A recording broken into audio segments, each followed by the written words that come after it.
welcome back. We're in the tent right off the stage. I'm Denise Koch. Yes, go ahead. I'm Kelly Lynn. We just saw Drew Hill. They just left the stage. Favorite Drew Hill song? Oh, my favorite Drew Hill song of all time is Beauty. That's my favorite one. Okay. They sing it? Yeah, they did. Absolutely. Hallelujah. Absolutely. She was in here. I was in here. Absolutely. I saw the beginning and the end, and I didn't hear it then. Absolutely. Obviously, we're here with the mayor, and this is 50th. This is 50th. important. This is big. How's it going? It's going great. As you can see, the energy is great out here. People are enjoying themselves. Drew Hill for AFRAM. It doesn't get much more Baltimore than that, Yeah. but people are doing a great job. PJ Morton's hitting the stage now, is a wonderful performer, and folks are just enjoying themselves. This is a celebration of Baltimore, a celebration of African American culture, heritage, talent, art.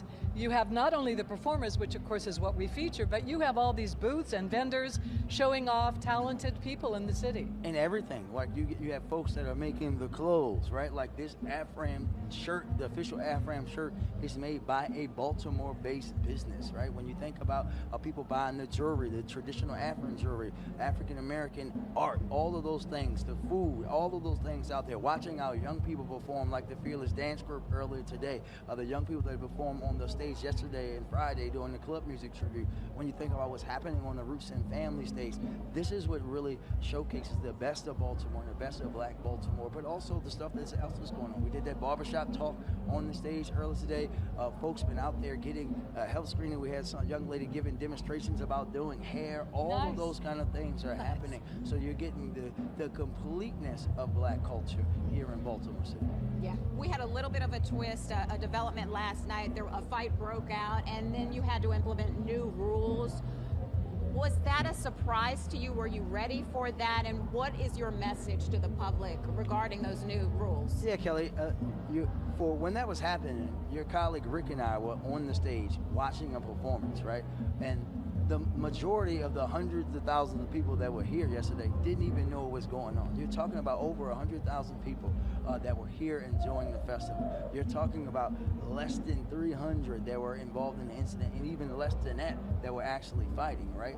We know that things like that, whenever you get a bunch of people, things like that happen, right? For example, every week at M&T Bank Stadium, when there's 71,000 people screaming, there are grown people fighting, getting arrested, getting drunk, and all of those things. Unfortunately. And we don't make it into this big thing like, oh, there was chaos into the stadium.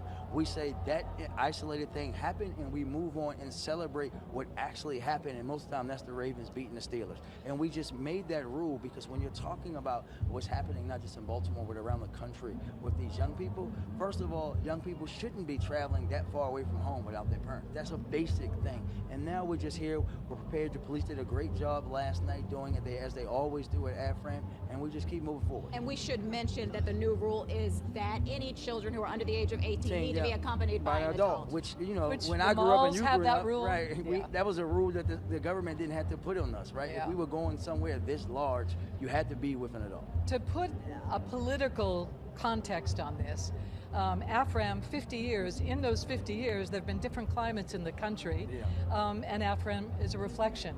Is there a particular reason you think it's important that AFRAM is a success this year and that it shows off the best of this city? Absolutely. We are at the most critical point in this nation's history for everyone since post-Reconstruction.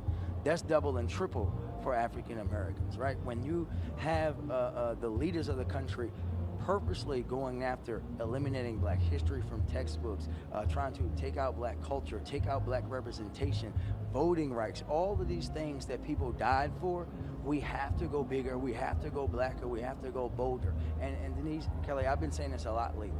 My grandfather, James Scott, was born on December the 24th, 1920. His great-grandson, Sean, was born on December the 26th, 2023.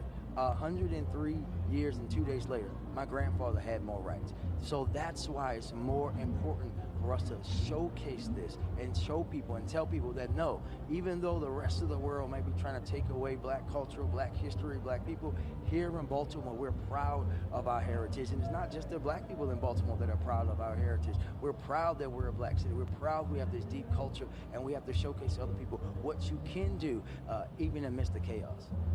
That's a good purpose. And I think every time you embark on a major project like this, you're always looking for how can we take it to the next level. Yeah.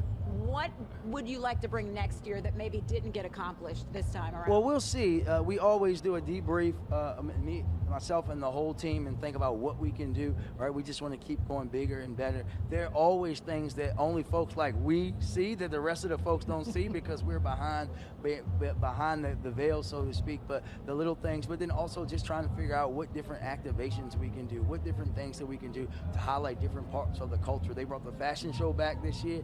Maybe, Kelly, maybe next year we bring the parade back on Juneteenth or something like that next year, the AFRAM parade. So you can't get much bigger than to me and Charlie Russell. So it's a good evening they said coming that up. about Patti LaBelle too. So yeah, they did say that. That was a great show. They did say that. That was a great show. All right, thank you so much for taking time out of your very busy weekend, and congratulations on AFRAM 50. Thank you very much. Thank you, WJZ.